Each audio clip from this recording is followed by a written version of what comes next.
I want to talk now about something that's probably new to everybody, which is the kinetic energy in an ideal gas. It turns out in an ideal gas, there's a relationship between temperature and kinetic energy. Chemists sometimes will teach students that temperature is in some sense a measurement of the average kinetic energy of molecules, which is true, but it's a little more interesting than that. So a couple of interesting equations that come out of all of this. I'm not going to go into how we derive these. You have to really go back to imagining collisions between the walls of a chamber with particles in it, of gas in it, and collisions between them, and start working out statistically how often they collide and things like that. And to do it properly actually takes quite a bit of math. But you can kind of imagine we could do that at this point. I mean, you guys actually know enough physics to do this. The physics is all just Newton's laws. The math just ends up being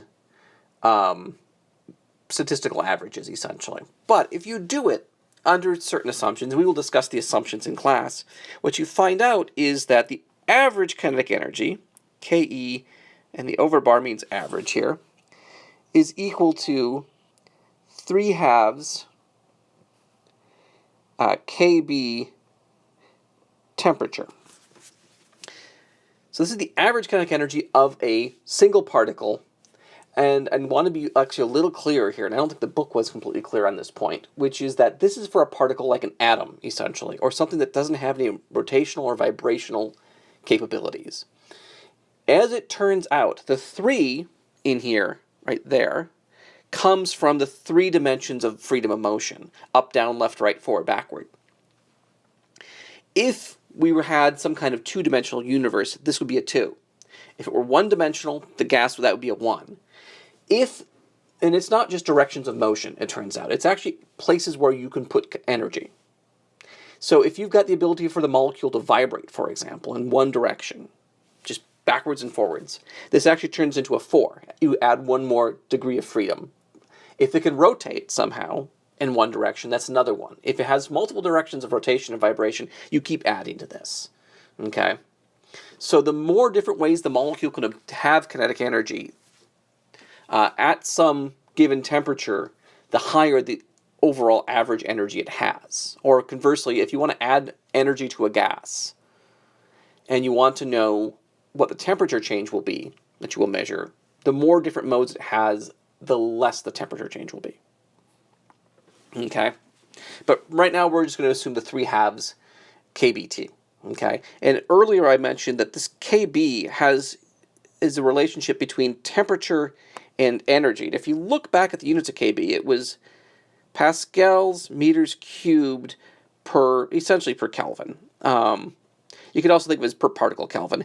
This applies to every particle, by the way. If you want to know how much energy total is in the gas, you'd have to multiply this side by the number of particles total. Okay? But if you look up here, Pascal is a Newton per meter squared times meters cubed, well, per Kelvin. But this is the same as, well, newtons times meters per Kelvin. But newtons times meters has units of work or of joules. Kb has units of joules per Kelvin, it turns out. Which is why it relates, it's the constant to take us between temperature and kinetic energy. Okay?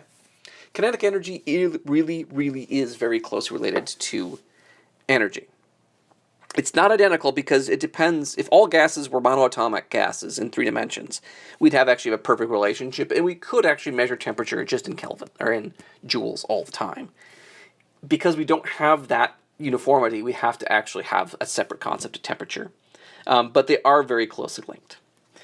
Now, if you sit down with this and you work out, use the 1/2 mv squared law, v squared, you can actually find the average velocity, in some sense. I'm going to put an RMS at the bottom and come back to why that is. The average velocity of a particle, which turns out to be 3 kBt over the mass. Okay, if you have a bunch of different kinds of particles, it would actually be the average mass, usually. Okay, this RMS stands for root mean square. And it's the average you would get if you take all the velocities, you squared them, You average them, okay? So this is 1 over n times the sum of all the velocities, okay? And then you took a square root. Why would you do this? Well, if you just did the straight up average, the velocities, you're going to find 0, because on the average, they're not going anywhere in the gas. So you need some other way to average them. And this turns to be a sensible way to do it. People have had stats. This is related to standard deviation. In fact, it's very closely related to standard deviation or standard error. Okay? RMS turns to be very useful. We're also going to start seeing it a little bit when we get into circuits later on. It turns out the wall voltage you get is not the actual voltage that you get. It's related to the RMS value. Okay? But this, in some sense, it represents a version of an average. There actually are a couple different averages you can use in this case. They mean slightly different things.